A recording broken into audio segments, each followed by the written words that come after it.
The mail-order bride arrived pregnant and refused to explain. She stepped off a stage in Mercy Falls, Wyoming on a gray April morning with a second-hand trunk, a left hand bearing no ring, and a belly that was impossible to hide beneath even the most forgiving traveling coat. The driver did not help her down. The two women watching from the dry goods store porch stopped their conversation mid-sentence, and the man who had come to meet his bride stood very still at the edge of the road and looked at her with an expression she could not read from 20 feet away, and she thought, well, here it is then. Here is the moment where this falls apart like everything else. She lifted her chin, picked up her own bag, and walked toward him anyway, because Nora Finch had stopped waiting to be rescued a long time ago. And she was not about to start standing still just because a crowd of strangers had decided to make her their morning's entertainment. But what happened next was not what she expected. What happened next was a thing that changed her entire understanding of what a man could be. If you have ever walked into a situation completely exposed, nothing hidden, no defense left, and braced for the worst, this story is for you. And if you love slow, tender, emotional Western romance stories about women who survived hard things and the quiet men who saw their strength and not their shame, you are in exactly the right place.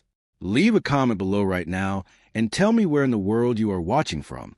And if you are new here, please subscribe so you never miss a story like this one. Now let me tell you about Nora, and about Thomas Hale, and about the secret she was not ready to give anyone. Not yet, maybe not ever, and how it found its way out anyway in the most unexpected way.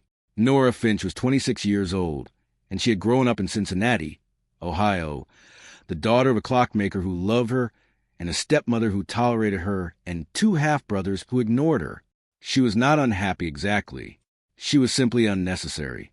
The kind of person in a household who keeps things running smoothly and receives very little credit, and would not be truly missed until things stopped running. She had been a teacher's aide, then a seamstress helper, then, briefly and disastrously, the almost wife of a man named Charles Pritchard, who was handsome and well-spoken and who had told her he loved her in a rented parlor in the spring of last year and had disappeared by summer, leaving behind a promissory note that bounced at the bank and a situation that Nora discovered in August and spent the following months trying to figure out what on earth to do about. She could not stay in Cincinnati. The stepmother made that clear quickly enough without using the actual words. Her father, gentle and weak in the way of men, who loved peace more than justice, did not contradict her. So Nora had done the thing that desperation and a certain stubborn practicality made possible. She had answered an advertisement. A rancher in Mercy Falls, Wyoming named Thomas Hale, widower, age 38, no children, looking for a capable woman of good character to share a working life. She had written to him for 6 weeks. He wrote back with the slow steadiness of a man who chose his words with care. He seemed decent. He seemed real. He did not promise her poetry or fortune. He promised her a house and honest work and fair treatment. She had not told him about the baby. She told herself she would tell him before she arrived. Then she told herself she would tell him in the last letter. Then she told herself she would tell him when she got there, face to face, where he could see she was telling the truth about everything else even if she had been silent about this. And then she stepped off the stage in Mercy Falls, and there he was, and the words simply left her entirely. Thomas Hale was not quite what her mind had assembled from his letters. He was broader than she had imagined, with a weathered calmness about him that reminded her of old wood, the kind that had been tested by weather and come out harder and more honest for it. He had a plain face made interesting by the quality of attention in it, the way he looked at things fully, not sliding past them. He wore his coat open despite the April chill and held his hat at his side, and when he saw her, when he understood what he was seeing, he went very still. She watched him process it, watched the stillness. She did not apologize. She had decided she would not apologize for existing. She walked to within speaking distance and stopped. "Mr. Hale," she said. Her voice came out steadier than she felt. "Miss Finch," he said. His voice was lower than she had expected. Careful. They looked at each other for a long moment in the gray April morning with the whole watching town behind them. He said, "Are you well?" The journey long. Of all the things she prepared herself for, ordinary human concern was not on the list. It hit her somewhere unguarded, and she had to press her lips together briefly before she answered. "Long enough," she said. He nodded, picked up her trunk without being asked, and carried it to the wagon, and helped her up onto the seat with one hand extended. Matter-of-factly, the way you help someone who needs help without making it a statement about their condition. They rode out of Mercy Falls with the eyes of the town on their backs. He did not speak for the first mile. Neither did she. The land opened up around them, wide and pale green with early spring, and the sky was the color of pewter, and the wind smelled of rain coming. Then he said, without looking at her, "I'm not going to ask you about it." She looked at him. "Not today," he said. "Not until you're ready. If you're ever ready." He paused. "That's your business to share or keep as you see fit. I just want you to know I'm not going to make you feel like you owe me an explanation before you've had a chance to drink a cup of tea in a warm house." Nora sat with that for a moment. "Most men would want to know," she said carefully. "Most men would," he agreed. "I'm asking myself what good it does me to push a tired woman for information she's not ready to give. And I'm not finding a good answer to that." She looked at his profile, the plain, honest face, the quiet eyes on the road. "You're not what I expected," she said. "People generally aren't," he said. And something in her chest, something that had been wound tight for a very long time, loosened just slightly. Not enough to be called relief, but enough to breathe around. The ranch was beautiful in the way that working places are beautiful. Not decorative, but purposeful, every part of it earning its existence. A solid house with a wide porch, a barn in good repair, a kitchen garden just beginning to show green along the fence line, and behind everything the enormous Wyoming sky pressing down with a particular combination of weight and space. She stood in the kitchen while he brought in her trunk and looked around at the room. Clean, plain, a good iron stove, a solid table, shelves with flour and cornmeal and dried beans in labeled jars. The jars made her feel something. A man who labeled his jars was a man who paid attention to things. He showed her the room that would be hers. It was small and south-facing in the afternoon light. Then, as it was in April, came through the window and lay across the quilt on the bed in a way that made it look almost warm. "It's not much," he said. "It's more than I had," she said honestly.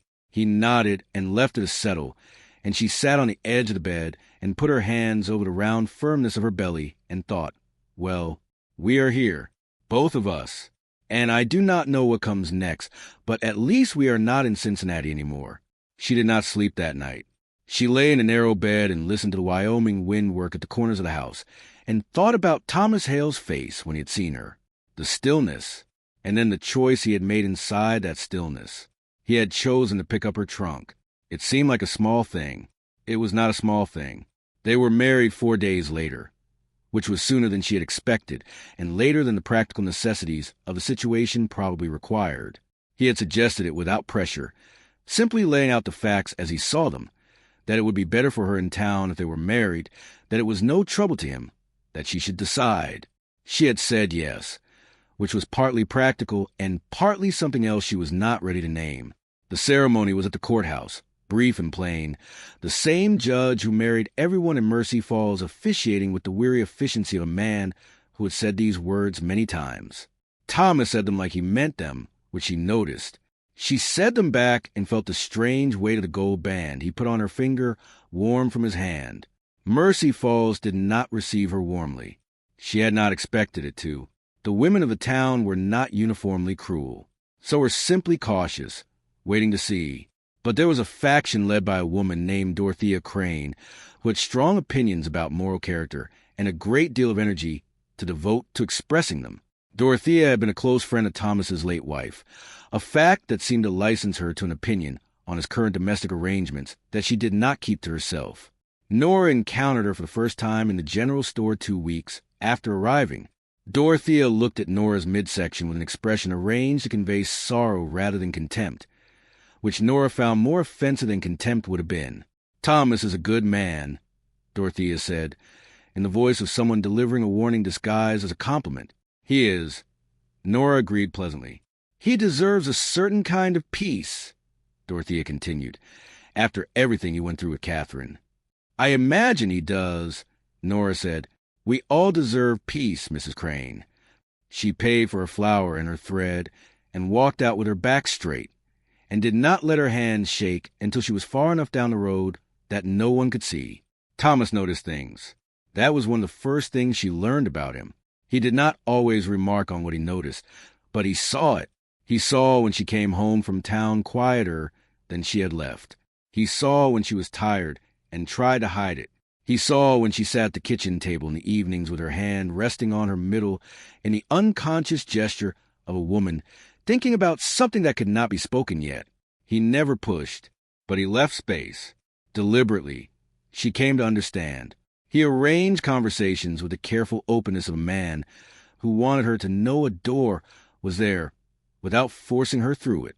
They found a rhythm together that had not been planned, but arrived anyway in the way of natural things, slow and without announcement. He cooked on the mornings she was unwell without making it a matter for discussion. She mended his shirts and reorganized the kitchen shelves in a way that worked better, and he noticed and said so simply without making a performance of gratitude. They talked in the evenings about the ranch, about the land, about books when it turned out they had both read some of the same ones, about small daily things that built up over time into something that felt remarkably like a life shared. She did not tell him about Charles Pritchard, but she found herself wanting to. That wanting frightened her. She had trusted her wanting before, and look where that had landed her. She had believed a man's voice in a rented parlor, and given him access to all the soft parts of her, and he had walked away and left her with consequences he would never have to face. She had learned from that. She had learned to keep herself in reserve. But Thomas Hale kept making it difficult. He was difficult to reserve yourself against, not because he was demanding, because he was so consistently, quietly decent that her defenses felt increasingly like bringing an umbrella to a room with no weather. The moment that broke something open happened on a Thursday in May. She had been trying to reach a jar on the high kitchen shelf, the kind of small, stubborn task that had become more difficult recently, and she had been too proud to ask and had gotten herself up on the step stool and overreached, and the stool had shifted and she had grabbed the shelf edge and caught herself. Nothing hurt. Nothing happened except a tremendous, undignified scramble, but she was shaking slightly when her feet hit the floor. Thomas had come in from outside at the exact wrong moment and seen the end of it. He crossed the kitchen in 3 strides and his hands came to her shoulders, steadying, and he looked at her face and said, "Are you all right?" with an urgency that was completely unguarded. She was fine. She was completely fine. She told him so. But he kept his hands on her shoulders for a moment longer than the practical situation required, and she could feel them to the fabric of her dress, warm and very steady. And she looked up at his face and saw something there that she had been carefully not looking at for 6 weeks. He cared what happened to her, not in the practical way of a man protecting an investment, in the particular helpless way of a man who has found that someone else's welfare has become connected to his own without his permission. She stepped back. He let her. She turned and put the kettle on and kept her back to him until she had her face arranged properly. "There's a lower shelf," he said after a moment, and his voice was carefully ordinary. "I'll remember that," she said in the same tone. And they left it there. But she lay awake again that night. And this time what she was thinking about was different from what she had been thinking about before. She told him in June. She did not plan it for June specifically. She planned it for some unnamed future moment when she felt ready and capable and adequately armored.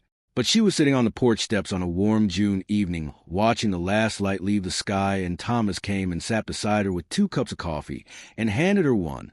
And there was something about the particular ease of that gesture, the simple assumption that she would want coffee, the way it fit into the ongoing quiet fabric of their evenings together, that made all of her careful planning dissolve. His name was Charles Pritchard, she said. Thomas was quiet and still beside her. He was from a good family in Cincinnati. He was charming, and he told me things I want to believe, and I believed them. She looked at the darkening sky. He was gone before I knew about the baby. And before you ask, I did try to find him.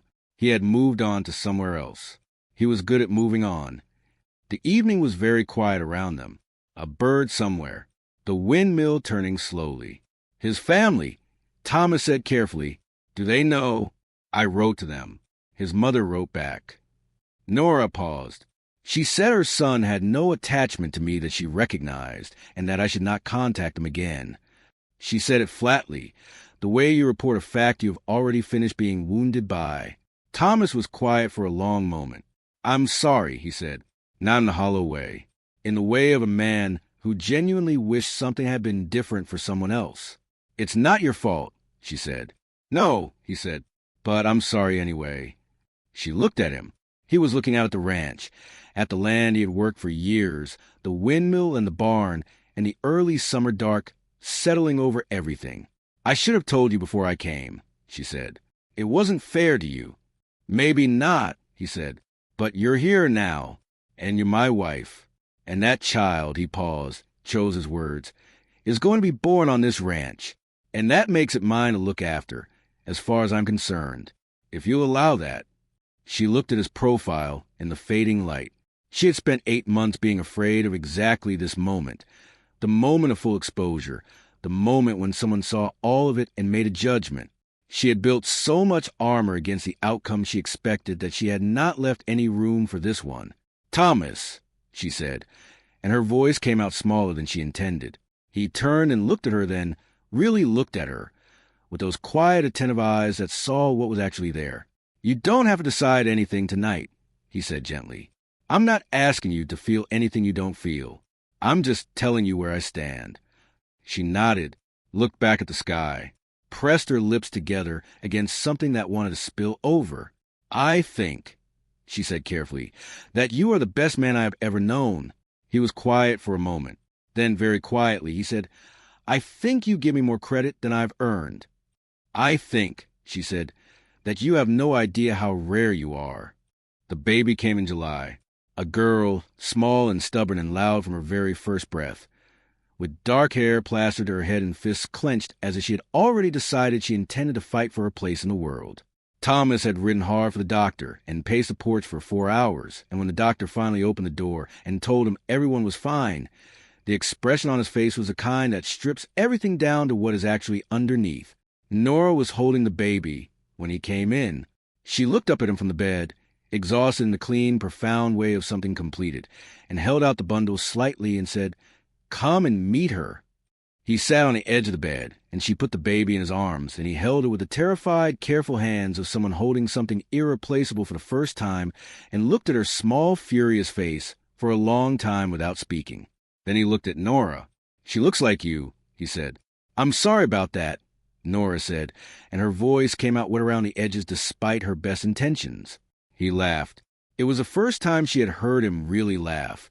It was warm and low, and it filled the room in a way that made it feel larger. "What will you call her?" he asked. Nora had been thinking about it for months. She had one name that kept coming back, turning itself over in her mind.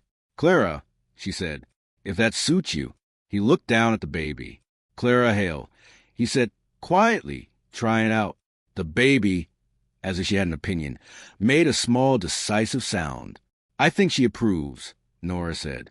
He smiled again, looking down at this small, fierce person in his hands, and Nora watched his face in the July afternoon light, and thought about Cincinnati and Charles Pritchard and Dorothea Crane, and all the people who had looked at her and seen a problem, a scandal, a cautionary tale.